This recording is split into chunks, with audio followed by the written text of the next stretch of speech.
Гордон Гралич Радман, а потом армянский министр господин Арарат Мирзоян. Министре, изволите ви први. Dobar dan svima. Good morning. It gives me great pleasure to host my colleague, Minister of Foreign Affairs of the Republic of Armenia, Minister Mիրզոյան. Dear Ararat, this return visit is a continuation of intensifying our bilateral cooperation on both political and sectorial level. Soon, we will mark 1 year of my visit as the first Minister of Foreign Affairs of Croatia to have visited officially Armenia. I would like to take this opportunity to thank for cordial, friendly hospitality and the time that was spent with me and my delegation at the time. After that, Minister Mիրզոյան in July participated in Dubrovnik Forum. On the bilateral plan, I'm glad to see good parliamentary and cooperation in judiciary, and we will also work on improving cooperation in other areas: employment, social areas, culture, science, education, tourism and sport. I would especially like to emphasize mutual interest for the opportunity of stronger economic cooperation. We are very pleased with the increase in exports to Armenia for the second year in a row. We see potential in IT, transport infrastructure, green and digital transition, pharmaceutical industry, and removing mines. Armenia has developed digital technologies, which I personally was able to see last year when I visited the Center for Creative Technologies, TUMA, in Erevan. Croatia supports strengthening of existing and creating new forms of cooperation between Armenia and the European Union. This will be discussed also in the European Council on Foreign Relations next week. The European Union actively contributes to regional peace, security, and stability in South Caucasus. It has been doing so since December of 2022, when the civilian mission of the European Union in Armenia was established. Croatian government passed a decision on participating up to 5 police officials in these missions, and this decision was made last year. Today's meeting was an opportunity for us to exchange views on the Russian aggression against Ukraine. We also discussed other security challenges in the world. I emphasized strong support of Croatia to the EU enlargement process. This is important for peace, stability and prosperity of the Southeast Europe, and this also has strategic importance for the stability of the entire continent. I reiterated our continuous support, the support of the European Union, to the efforts to achieve sustainable and permanent peace between Armenia and Azerbaijan based on the principles of sovereignty, border integrity and territorial integrity.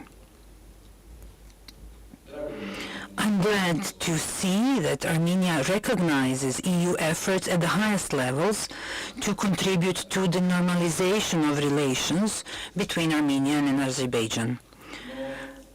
However, we need joint efforts of all parties, all actors. In that regard, I emphasized and I welcomed direct contacts between Armenia and Azerbaijan as steps towards achieving a peace agreement. that was signed on the 7th of December last year. To conclude, once again, I would like to thank my colleague Mիրզոյան, Ararat, for coming here and for engaging in friendly and constructive discussion. And I look forward to our future cooperation, especially in the area of economy, because I believe that here we have marked significant growth and we have found new areas of cooperation that would be beneficial for both parties. Thank you. Thank you, Minister.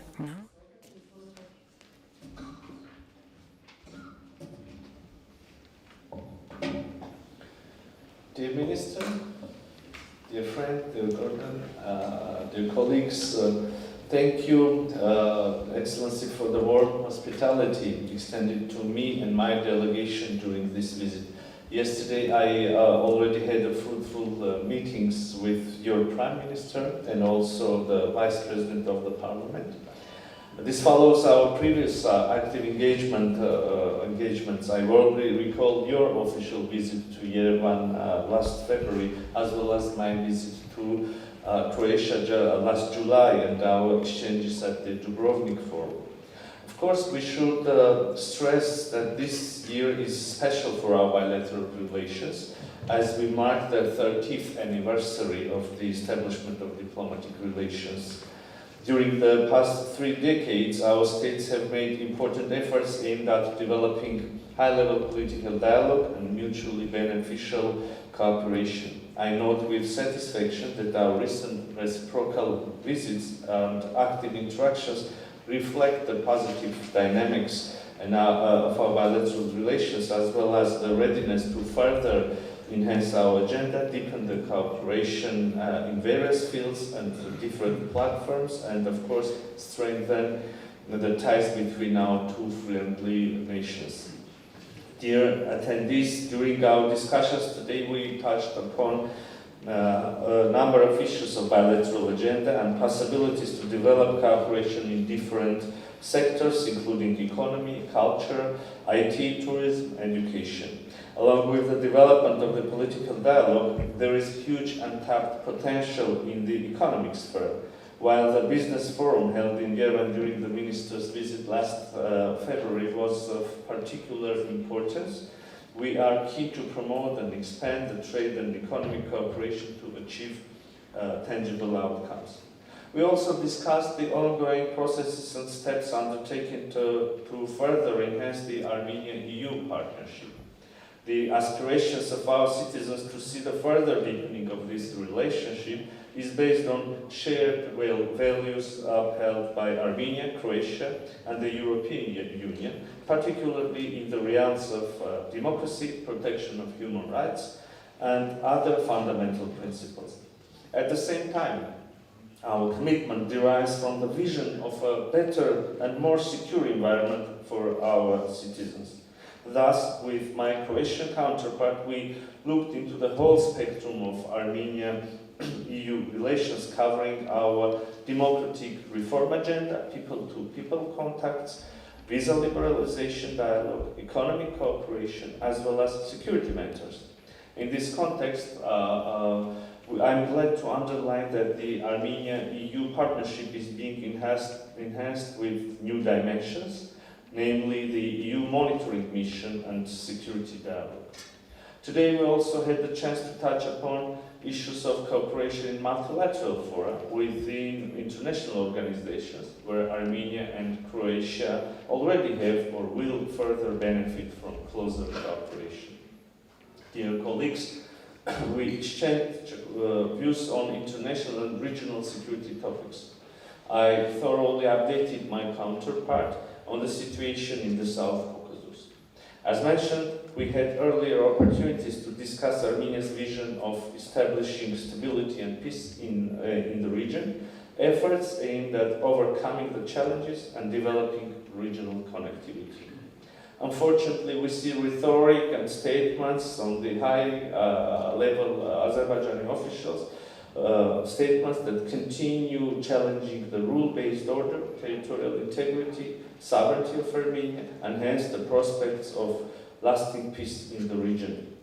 I want to stress that we believe our partners interested in stability in the South Caucasus share the same approach, that peace requires unwavering commitment and genuine interest in lasting solutions.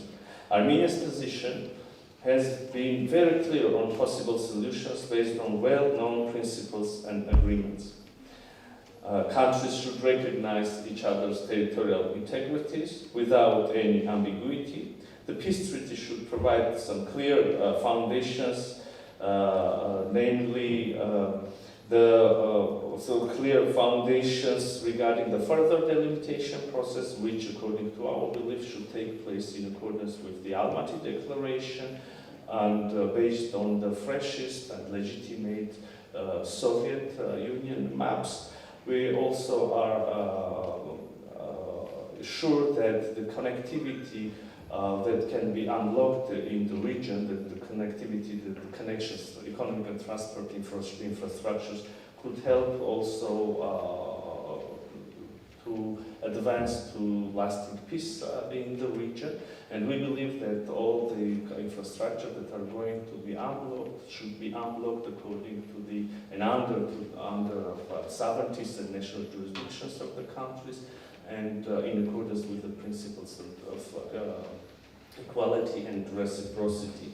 Moreover, to promote this idea of peace and connectivity, the government of the Republic of Armenia came up with the initiative of Crossroads of Peace, which is, as I said, about unblocking the infrastructure and increasing the interconnectivity in the region.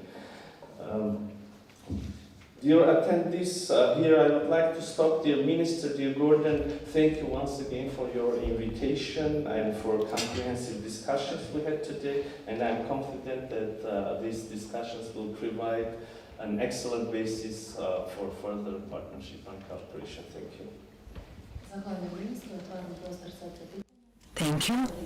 Questions from the media, Croatian television. Question for Minister Radman, but also for Mr. Mիրzոյան. Can Croatia, as a country which has been through armed conflict, provide some special advice to Armenia, perhaps mediate in relations between Armenia and Azerbaijan?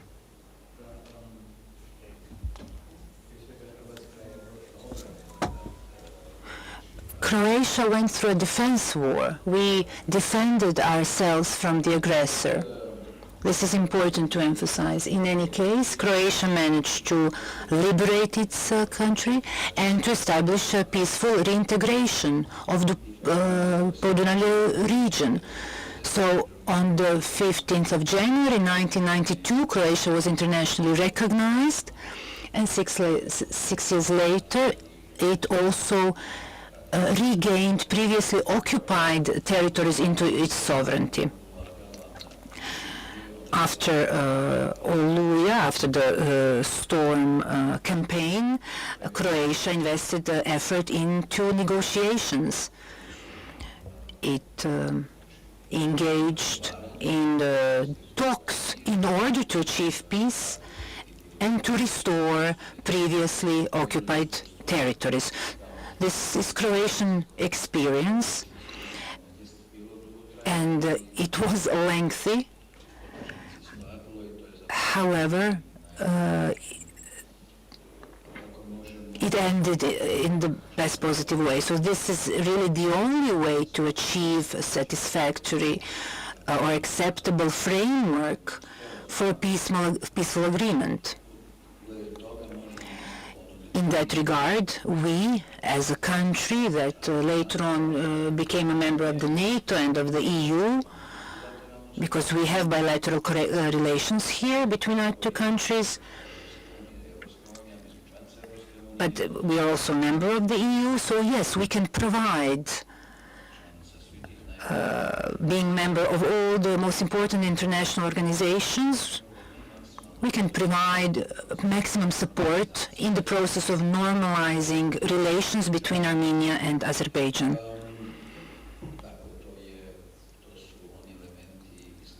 These are the elements that relate to building trust. I believe that's the most important thing to do, to build trust and peace.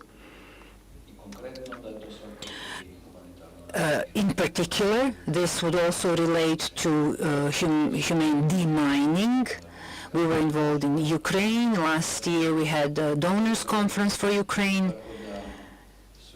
So this is Croatian experience. We discussed this today. Docking company, which is renowned in the world, is included in this. So this is all our knowledge and our expertise in the military aspects. Well, thank you very much for the question and for your interest. As I said, Armenia is engaged in negotiations with Azerbaijan in good faith, and we are more than interested in establishing lasting peace in our region. We believe that this will be beneficial not only for the people of Armenia, but all the countries in the region. However, we see that our constructiveness sometimes does not meet the same constructive approach coming from we don't see the same constructive approach in the behavior of our neighbors. We have been engaged in negotiations by facilitation of the European Union among other facilitators. And nowadays we see that Azerbaijan unfortunately rejects to resume the negotiations in the existing frameworks. However, we are interested in continuing our negotiations, and if, as I said, we attach importance not so much to the issue of who facilitates the negotiations, but to the principles according to which the negotiations continue. And here again, I would like to emphasize that the issue of territorial integrity, recognition of legitimate borders, inviolability of borders, as well as respecting each other's sovereignty. These are the principles according to which I believe the peace should be agreed. When it comes to participation of Croatia or the European Union in general, I would like to express our appreciation that the EU and Croatia have showed in ensuring security in our region along the borderline. I already mentioned the EUMA, European Union's Monitoring Mission, but also I would like to express appreciation that Croatia and the other EU countries showed in the context of meeting the urgent needs of the refugees who had to flee Nagorno-Karabakh as a result of a military operation several months ago, since September 2022 by Azerbaijan.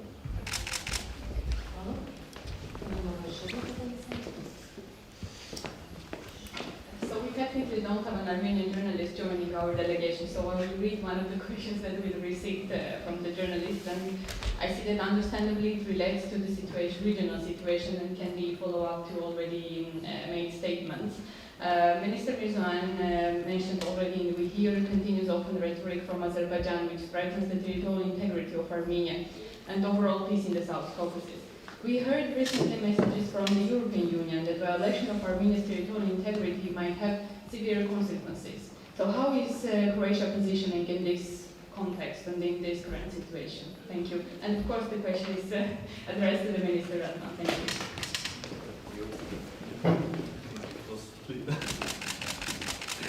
Hvala lijepa.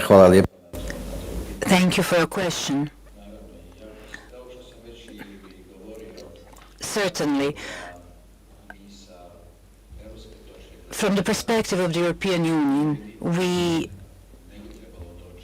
do not see the potential of escalation regarding the relations between Azerbaijan and Armenia. We are convinced that peace has been achieved, and we will invest all efforts to maintain that peace and to achieve more specific, more concrete goals, and which will also include an agreement. EU supports trilateral agreement between EU, Armenia and Azerbaijan, so we will appeal to each side to join this discussion within the EU. We would like to see stability and security in this part of the European continent. Armenia is one of the 6 countries in the East Partnership. Ukraine first got the candidacy status, then accession negotiations were opened, including also Georgia and Moldova. So this is something where we would like to see Armenia. I am convinced that we will continue talks and we will have agreements, and this agreement that was signed in December, on the 7th December, contributes to that. So again, we hope that permanent peace will be achieved in Southern Caucasus. Thank you. This closes the press conference.